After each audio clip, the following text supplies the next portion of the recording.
Hello, everybody. Welcome to the latest edition of the Post with BP. I'm your host, Billy Parvatam. Folks, I'm so excited today to be joined by Mr. Rob Blackman, the voice of the Purdue Boilermakers. He's been covering Purdue the last 16, 17 years. Thank you so much to him for joining us, Mr. Blackman. Thank you for joining me today. How have you been handling this pandemic, I guess, is my first question, because this is something that has impacted our lives both professionally and personally. So how have you been dealing with this last year? Great question. How have I been dealing with it? I think, like most folks, Billy, one step at a time, one day at a time.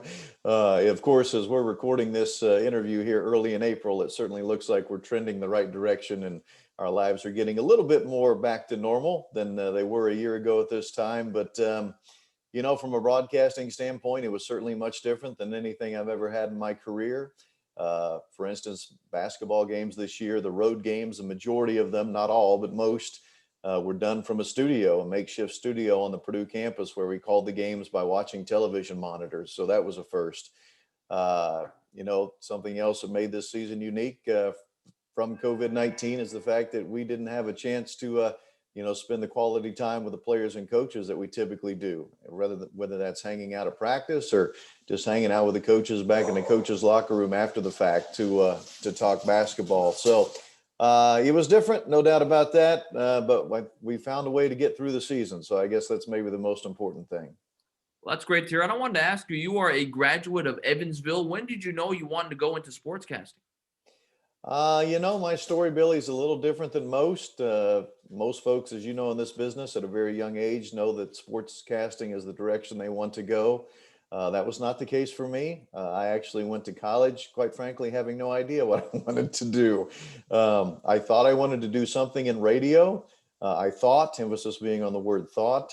But quite frankly, my thinking was probably more of like a disc jockey or, a guy that's playing tunes on the radio, not doing sports. But I was fortunate at the University of Evansville, even though it's a small school, only 2,300 undergrads. We did have our own radio station, our own campus radio station, and I was exposed to calling sports on the campus station. Had an opportunity in my freshman and sophomore years to do some baseball and women's basketball and some of the non-revenue sports, and found out I kind of liked it, and I was actually pretty good at it. So I kind of found my niche, and I would say it's probably, Billy, about my junior or senior year of college when it kind of dawned on me that maybe this is something I'd like to do full time as a vocation. So yeah, my story is a lot different than most, but that's ultimately how I ended up where I'm at right now. And how did this opportunity open up to be at Purdue? You've been there for almost 2 decades. Yeah, so good question. As most folks in this business know, it's so often many times not what you know, but who you know. And literally, that's what happened to me. My wife and I had just moved back to Indianapolis. We'd been in Nashville, Tennessee for 3 years, and we just moved back to Indianapolis. It was 2001. And I had nothing going. I mean, I was doing overnights at a sports talk station in Indianapolis, reading the sports updates. So literally from midnight to 6 a.m.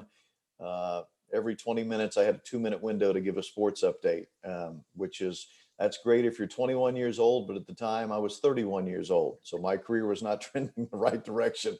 So I just started making a bunch of cold calls to basically every college and university in the state of Indiana. And then small colleges, NAIA schools, Division III schools. I was just cold calling them all to see if they needed any help, maybe calling their games. And wouldn't you know it, when I called Purdue, the guy that picked up the phone at the other end, who was running the network at the time, the radio network, actually was an old college classmate of mine at Evansville. So just dumb luck, quite frankly, dumb. I mean, and to show you how unprepared I was, Billy, I didn't even know he was running the network, and he was a college classmate of mine. So he picks up the phone. I'm like, what? No, this is who? Oh my goodness. Hey, you remember me? Of course. Yeah. So that's how I got my foot in the door. He offered me an opportunity as a fill-in because they did have a guy that was going to miss a couple games over the year for different various things. So I started as a fill-in, got my foot in the door, and the next year I got hired full-time. So a lot of dumb luck involved in that. But again, it's about who you know, not what you know. And luckily, I knew the guy who picked up the phone at Purdue on that particular afternoon. That's definitely a great story to share. And I was wondering, because you actually assumed play-by-play duties last fall after many years of color. I was wondering, what was that transition like to go from color to play-by-play? Not as difficult as you might think, only because, one of the side gigs I have is I do a lot of high school stuff here in the greater Indianapolis area, whether they be like a local game of the week or the state finals. I do those as well. And on those particular games, I do the play by play. So it really, it wasn't that difficult of a transition. You are correct. I'd spent the, 14 years as the color commentator on the Purdue basketball side. So there was a transition to be made, but not as difficult as you might think. Again, only because I'd been doing a bunch of the high school stuff, doing play by play anyway. So not really that tough. And you worked for many years with the late great Larry Clisby. I mean, any great stories you can share about him? Obviously, a legendary voice in the Purdue community. What's some great stories you can share about him working with him? Well, there are a bunch. Maybe not all are suitable for the internet. Even he was quite a character. But I would say, as opposed to giving a story or two, I would just say this: his passion for Purdue basketball and Purdue athletics, quite frankly, was unmatched, and that's why the listeners and the fans were so enamored with him, and why he was thought of so highly. He was 40 plus years on the job as the play-by-play voice of Purdue basketball, and he did 10 years of football as well. So there was an entire generation of folks that grew up knowing only one voice, and that was Larry Clisby.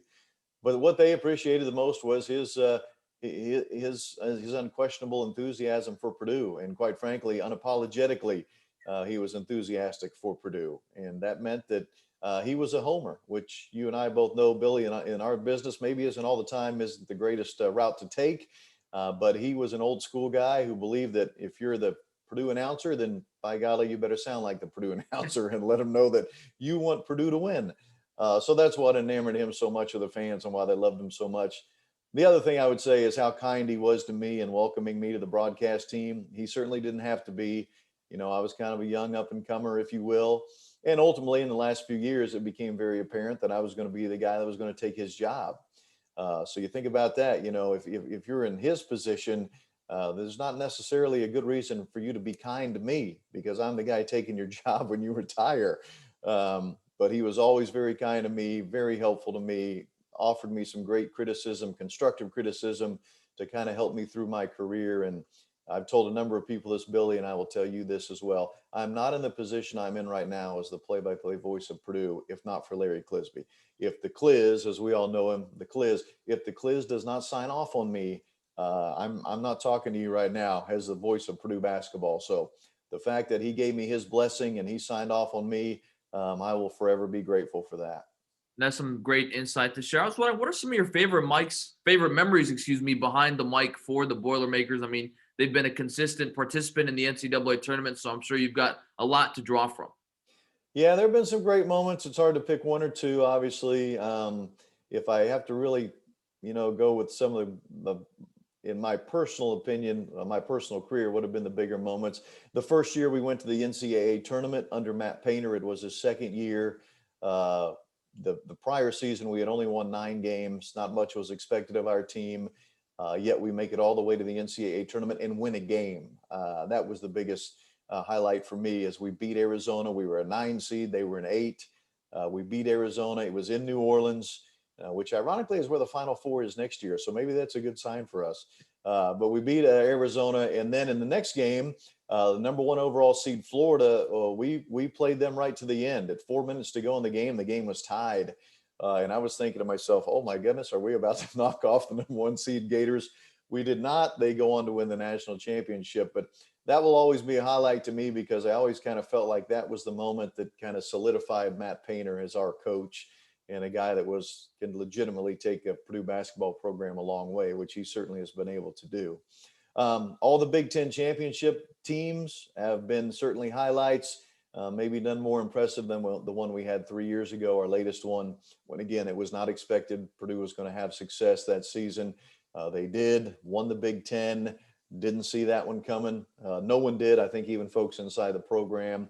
So that was certainly a highlight. And then quite frankly, Billy, as opposed to games or maybe certain events that happen, the biggest highlights for me are the players and getting to know the players and more importantly, see what they do after college basketball. Not all of them go pro. Most of them do not go pro. Matter of fact, we have very few guys playing professional basketball right now that I've seen in my career. but they go on to do so many important things in their lives, whether they become lawyers, doctors, teachers, coaches, whatever it might be, mentors in their community.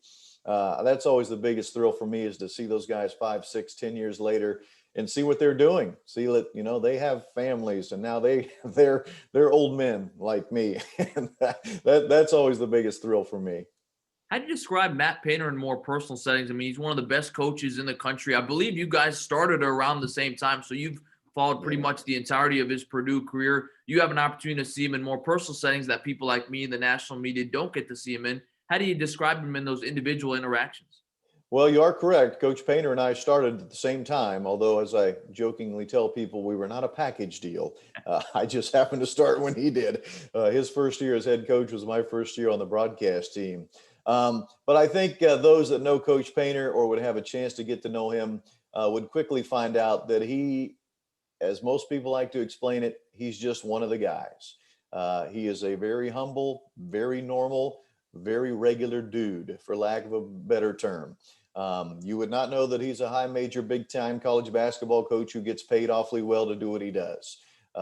He is just one of the guys. You can sit down and have a cold drink with him and talk about anything except basketball, and you'll have just as a meaningful day as you would if you talk basketball the whole time. Matter of fact, Coach Painter doesn't even like to talk basketball a lot when we get away from the basketball setting.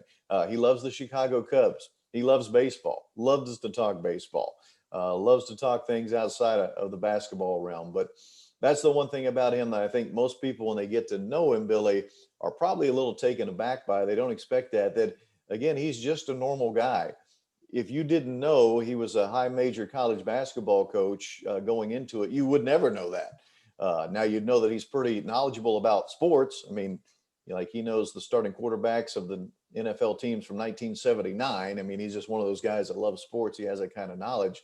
But if you were just sitting in a bar having a cold one with him, talking whatever, and again, you didn't know he was a college basketball coach, you would think maybe this guy works in construction, maybe he's a CPA, maybe he's a school teacher. I don't know. He's a pretty normal guy.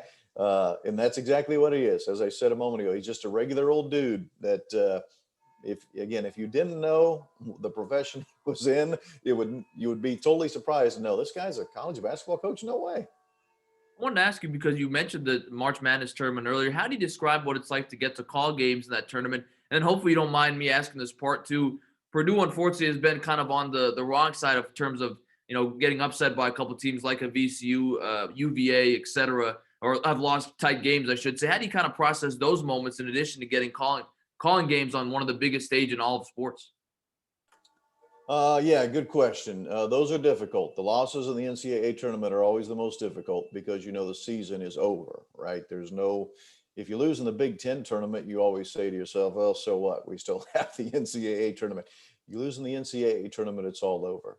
And there have been disappointing losses. You mentioned VCU. Even the fact that VCU that year goes all the way to the Final Four, it doesn't take any of the sting out of it, because Purdue had a very good team that year and certainly was Final Four worthy.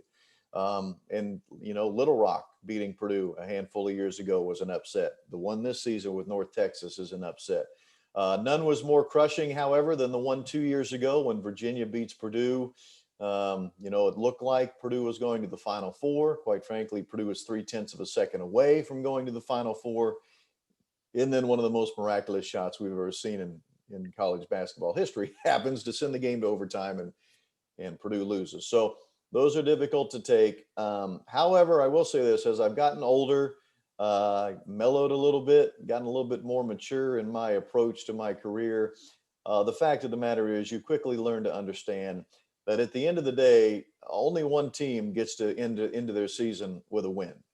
For instance, as we're recording this, it's Tuesday. Last night, Baylor, they're the national champions, and good for them.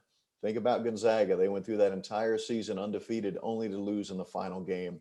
How excruciating that must be for them.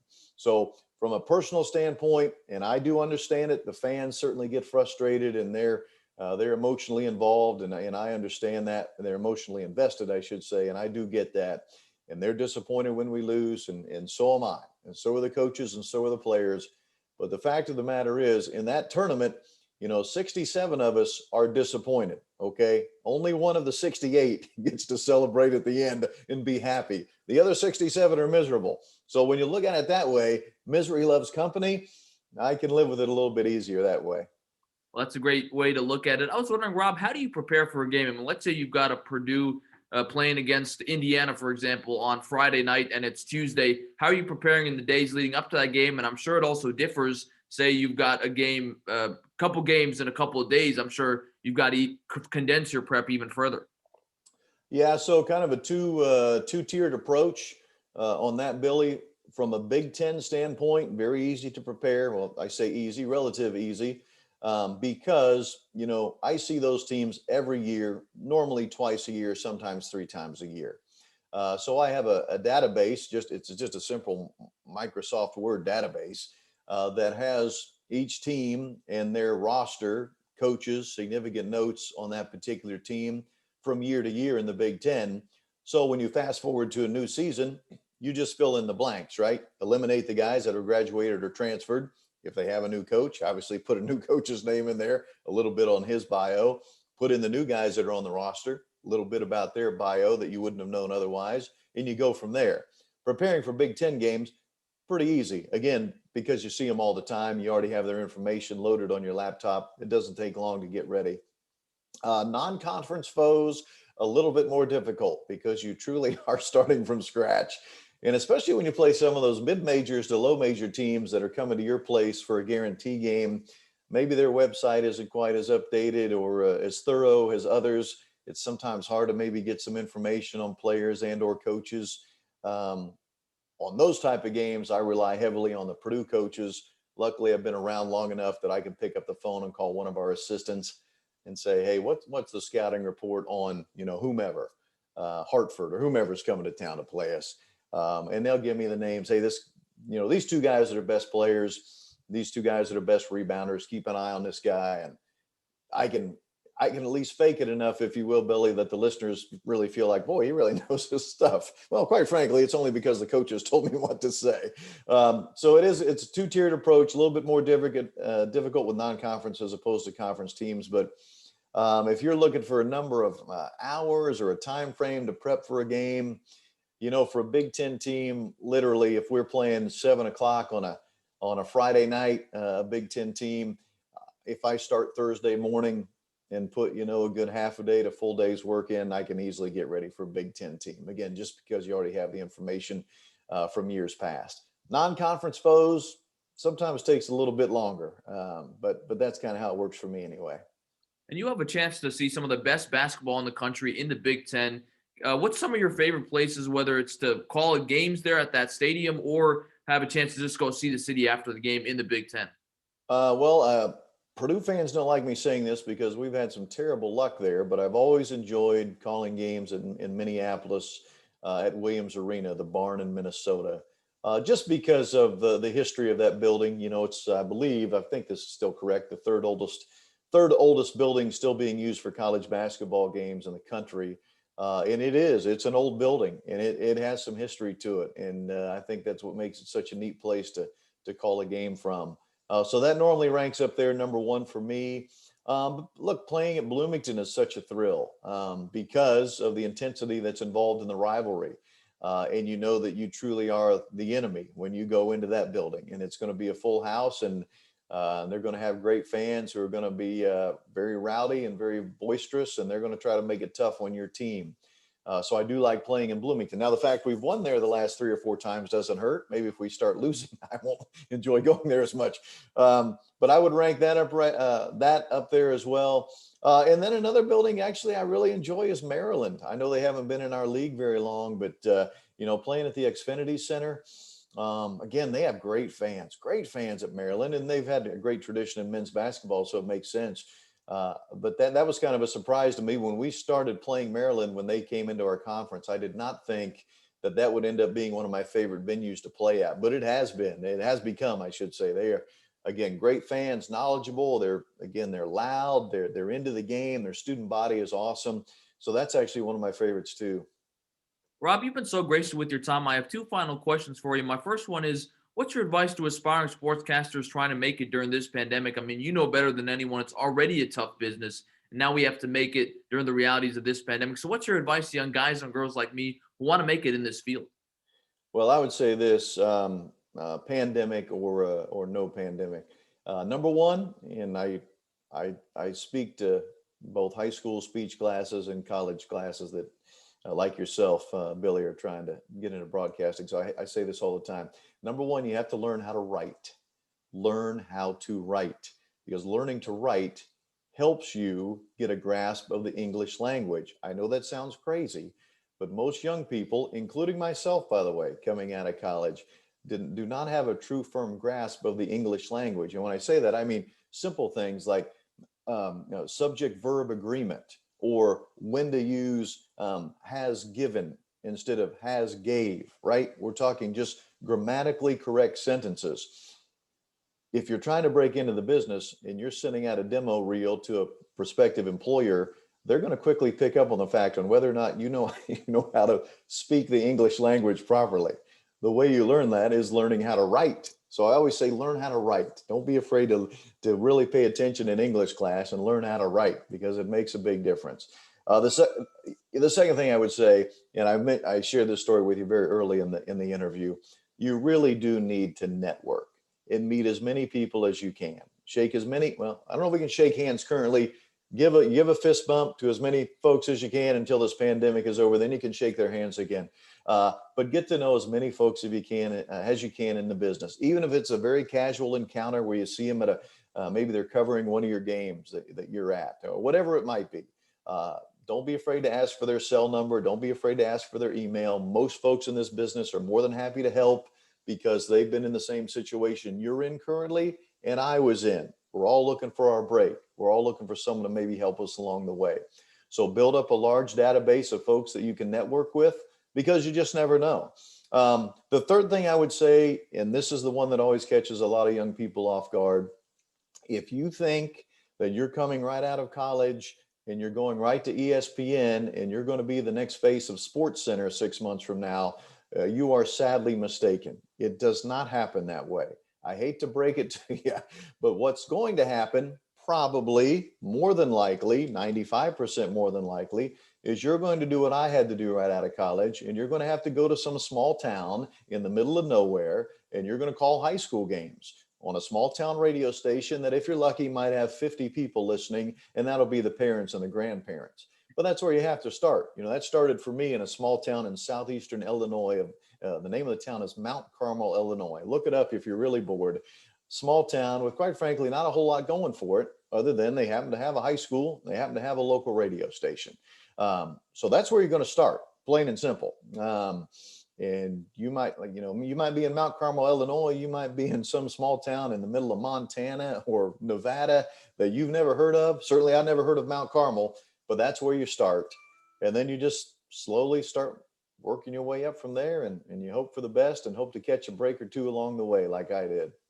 Rob, you've been so gracious with your time. I have one final question for you, and that is, where do you see yourself in 10 years? I mean, you've been with Purdue for the last almost 2 decades. You've gotten to witness some great moments, including a regular participant in the NCAA tournament. I mean, is there something you would like to be doing in 10 years? Maybe be doing this event or something along those lines? Or, all being said, you're pretty happy where you are, content as the voice of the Purdue Boilermakers?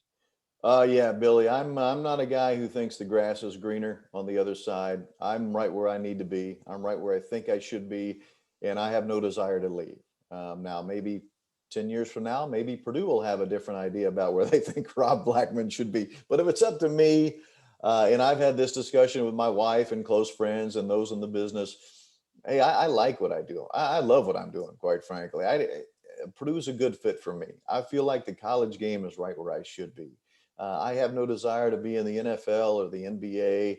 You know, I have other side gigs that I do. I mentioned I do the high school state finals. That's a lot of fun. I work in IndyCar radio as a pit reporter for IndyCar races. So I do those things on the side to kind of keep me sane, if you will. But the fact of the matter is, I don't want to be on ESPN. I don't want to, as cool as it would be to have Jim Nance's job, on CBS. that's probably not for me. I wouldn't be offered that job anyway. So I guess that's easy for me to say. But I'm right where I want to be. I hope I retire. I shouldn't say if. I hope I retire doing exactly what I'm doing right now. Because if so, it's been a hell of a life, and I've loved every second of it. Rob, this has been such a pleasure getting to talk to you about all your different stories you have in your career and everything you've experienced. Thank you so much for your time today. I really appreciated it. Appreciate the opportunity, Billy. Thanks for having me, and good luck to you along the way. For sure. Well, that is Mr. Rob Blackman, the voice of the Purdue Boilermakers. He's been there for nearly 2 decades, an Evansville graduate as well. Thanks so much to him for joining us on the latest edition of The Pulse with BP. I'm your host, Billy Parvatam. Thanks so much to everybody for joining us, and we'll see you next time.